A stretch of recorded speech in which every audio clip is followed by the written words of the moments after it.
Gracias por continuar con nosotros y como ven ya nos hemos movido a nuestro segundo set porque ha llegado la sección de las entrevistas y para iniciar con esta primera tenemos a David Serrano Peguero, él es vicepresidente ejecutivo de la Red Mundial de Líderes Políticos. Buenos días, David, ¿qué tal? Buenos días, muchísimas gracias. Permítame antes que nada darle la gracia a Dios Todopoderoso, que es quien nos guía y nos protege y es quien nos permitió un tan alto privilegio de hoy poder compartir con profesionales del nivel de ustedes. De verdad que altamente complacido. De verdad y felicitarlos porque sin duda ustedes son los líderes de la mañana. Soy un fiel seguidor de ustedes. Oh, gracias. ¿De qué trata esta red y cuál es su objetivo? Bueno, cabe apuntar que la Red Mundial nace en el 2019, en un contexto interesante, internacional, en una cumbre de la ONU.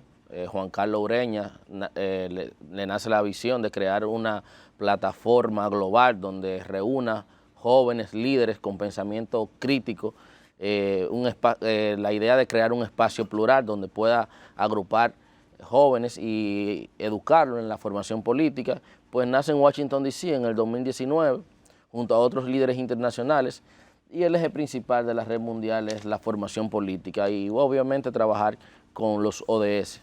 ¿Y cuántos jóvenes tienen hasta este momento que se han capacitado? Bueno, nosotros contamos con presencia casi en América Latina completa y el continente, con presencia en 52 países. En el caso nuestro, que somos vicepresidente nacional, cabe resaltar, nosotros tenemos aquí una base estructural enorme. Nosotros tenemos una dirección nacional de 20 miembros, cada miembro aborda un tema distinto dentro de la red y tenemos coordinadores provinciales, municipales y coordinadores regionales. Aparte de eso tenemos un club amplio de voluntariado, que son jóvenes que de una forma u otra no lograron ser parte de la estructura, pero nosotros a través del voluntariado pues agrupamos jóvenes que tengan la misma visión y el mismo interés de aportar a la sociedad y que estas plataformas sean un espacio para la misma. Pero ustedes están casi organizados como un partido político, tienen presencia a nivel nacional. Sí, tiene Claro su que base, sí, su claro base. que sí. Cuidado con ustedes. No, nada que ver con afiliación política. Nosotros debemos resaltar ante esa interrogante de que nuestra organización no tiene que ver nada con vínculos partidarios, por el contrario, nuestro compromiso es con sus miembros.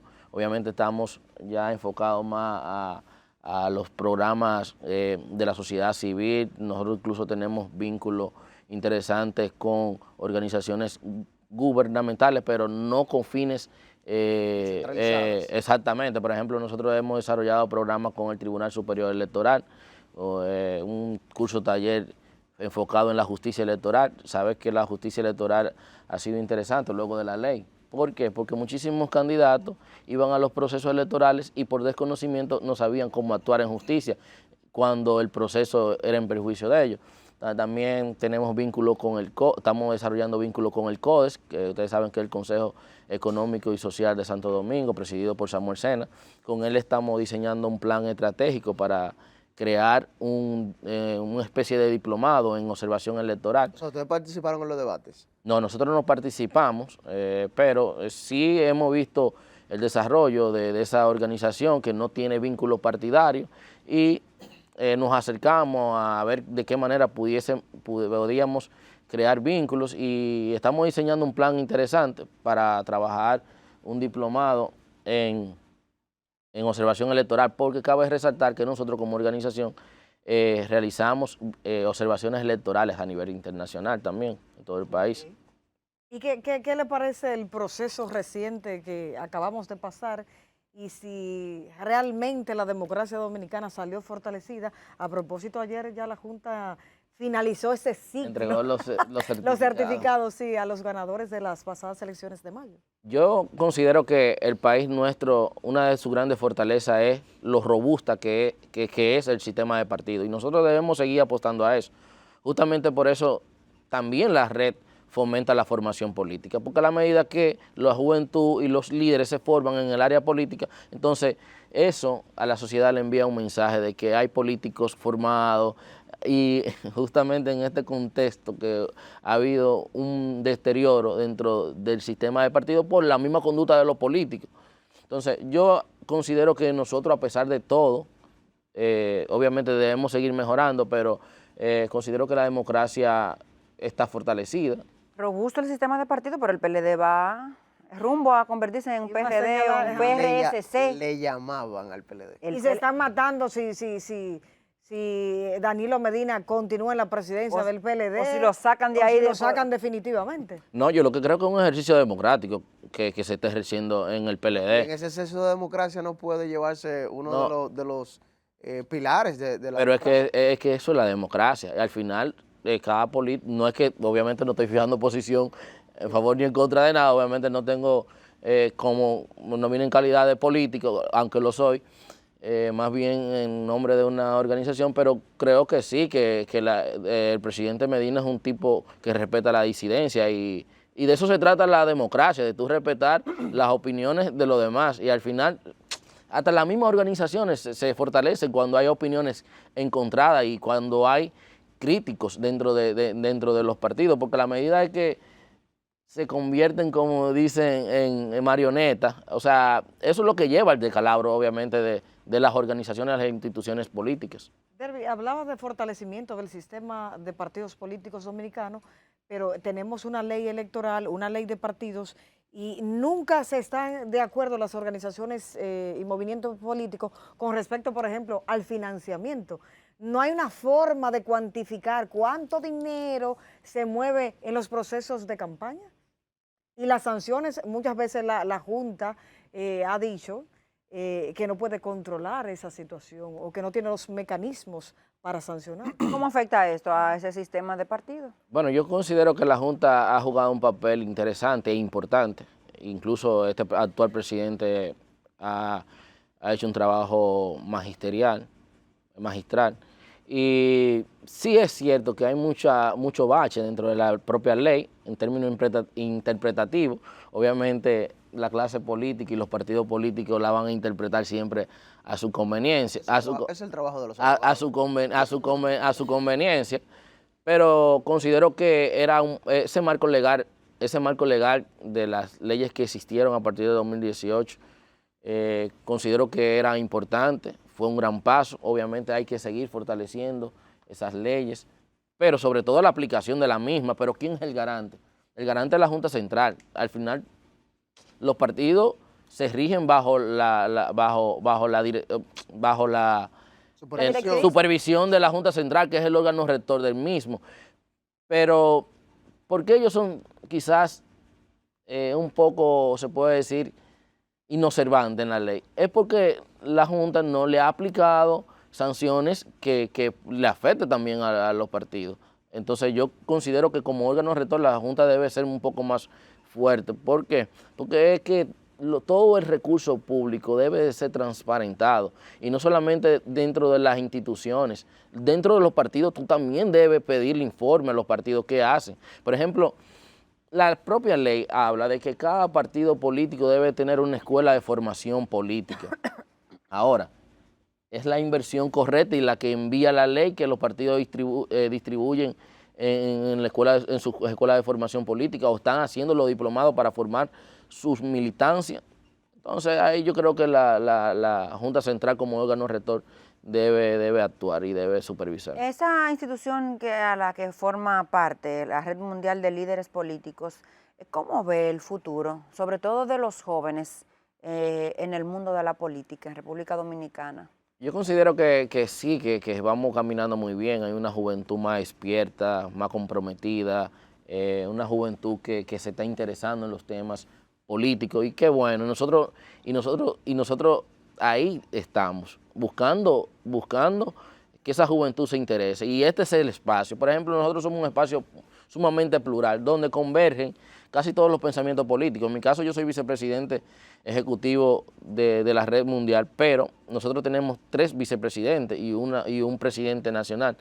y todas las estructuras nacionales pertenecen a un partido distinto. En mi caso particular soy miembro del PLD, pero hay un vicepresidente con la misma autoridad, con el mismo peso del PRM, hay uno con el mismo peso de la Fuerza del Pueblo, pero el secretario general pertenece al PRD. ¿Y el presidente? El presidente sí es como un poco más apartidista. Obviamente no es que repudia a los partidos, obviamente nosotros venimos como un modo de aliados, porque nosotros llegamos realmente como eso, como ese balance y crear una dinámica interesante donde en ese espacio plural puedan converger todos los pensamientos y que ahí, a partir de esa discusión de pensamientos se pueda construir una visión país más fuerte y que la democracia, sobre todo, que es lo más importante, pueda fortalecerse. En este proceso pasado se dio un fenómeno interesante en la capital.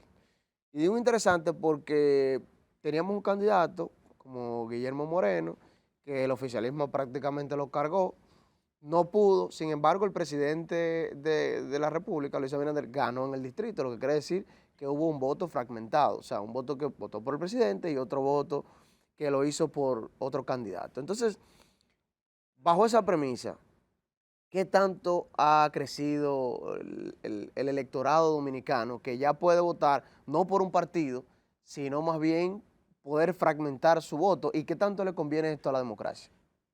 Yo lo que sí te puedo apuntar es que la capital en este proceso tuvo ganancias, porque tener candidatos de la altura de don Guillermo Moreno, una persona con una hoja de vida intachable, en el caso de Omar, un joven promesa que yo como generación pues debo resaltar que lo admiro y que qué bueno que personas como él, con su capacidad, con su entrega, ha mostrado de que, o sea, la juventud tiene espacio y que la sociedad, cuando tú haces las cosas con dignidad, puede trascender. Cuando tu accionar va de la forma correcta, pues la sociedad valora. Yo creo que eso fortalece la democracia, más que todo. Este proceso fortaleció la democracia. ¿Por qué? Porque la sociedad le dijo a los partidos políticos, le envió un claro mensaje. Aquí no estamos pendientes a que si Juan es de fulano o pertenece a una fila política o lo otro. Nosotros estamos evaluando una propuesta y quien nosotros entendamos que es que nos favorece, ese que nosotros vamos a votar. Y yo creo que sí, ahí descansa la democracia, en el ejercicio ciudadano. En el votante es que descansa la democracia. Entonces, ¿qué mensaje envió? Yo te puedo votar por Abinader, que es que yo entiendo que lo ha hecho de forma correcta, pero aquí yo no te puedo acompañar y voy a votar por Omar, por ejemplo. Entonces, es un ejercicio interesantísimo de la democracia y fortalece la democracia porque yo creo en el contrapeso. Yo creo en el contrapeso y considero que Guillermo tenía virtudes enormes que quizás no fueron presentadas de la mejor manera. ¿En serio? De la República Dominicana. Sí, pero quizás no fueron presentadas de la mejor manera porque entonces lo desnaturalizaron un poco de mi perspectiva. Entonces, Omar también un joven muy ecuánime y yo considero que por eso tuvo ganancia de causa. Pero yo creo que al tenerlo a los dos como candidatos, yo creo que la democracia primero se fortaleció y segundo, también el Distrito Nacional tuvo un alto privilegio de poder tener dos candidatos de ese nivel. Y hablando de candidatos, está el país inmerso en un debate muy importante y es la reforma constitucional. Decía ayer el presidente Luis Abinader que en 2 semanas va a presentar ese proyecto. ¿Le conviene al país en estos momentos? Y tomando en cuenta ahí también que hace unos 5 o 6 años hubo una protesta grandísima en el Congreso Nacional, donde varios candidatos en aquel momento fueron a protestar por esa reforma. Recuerde ahí que estaba Leonel Fernández. El pobre Johnny Ventura. Johnny Ventura, también Abinader. Yo considero que hay otros temas que se deben atender, no descalifico una reforma constitucional, pero yo creo que antes de pensar en una reforma constitucional debemos revisar otras normas, otras leyes que se deben abordar, que tienen mayor, la sociedad tiene mayor interés en que se aborden esos temas. Por ejemplo. Bueno, el código ya se aprobó en primera lectura en el Senado, obviamente ahora va a...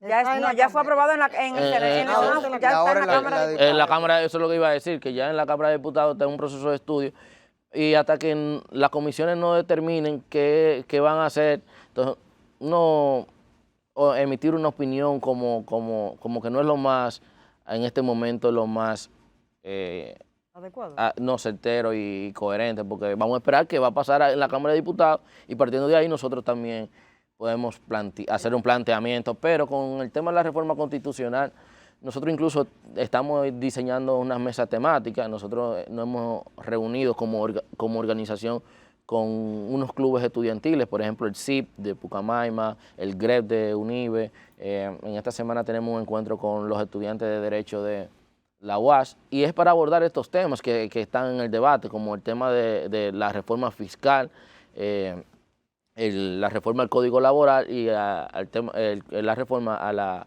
Ley de Seguridad Social.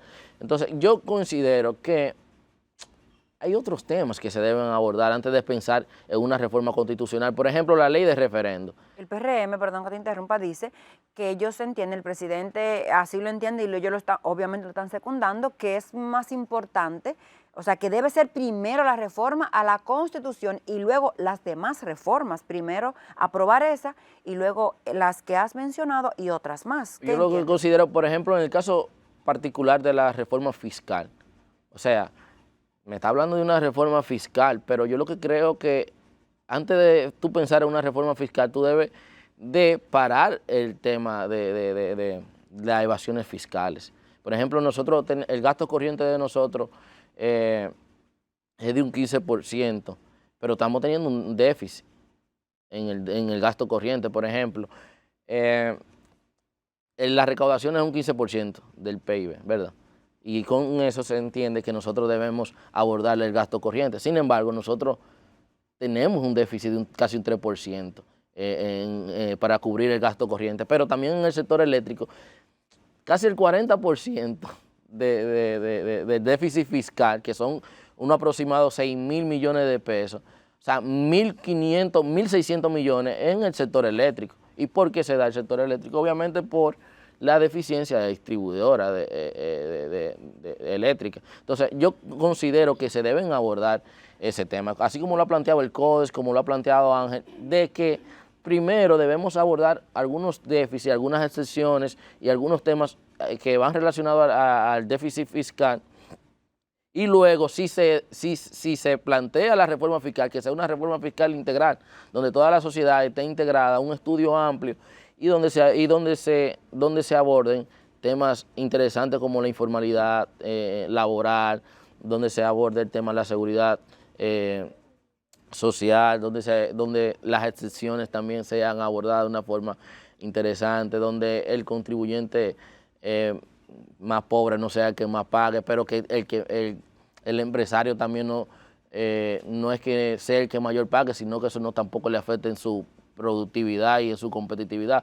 O sea, que sea un plan muy integral, pero yo creo que antes de pensar en una reforma constitucional, una reforma fiscal, hay temas que se pueden abordar desde ya y que se pueden accionar en contra de lo mismo, que por ejemplo en el tema eléctrico, un déficit de casi 1.600 millones de pesos en el tema eléctrico. Entonces, tú tienes el 40% del problema. Fácilmente, si tú resuelves el tema eléctrico, que es un problema de ¿cuántos años?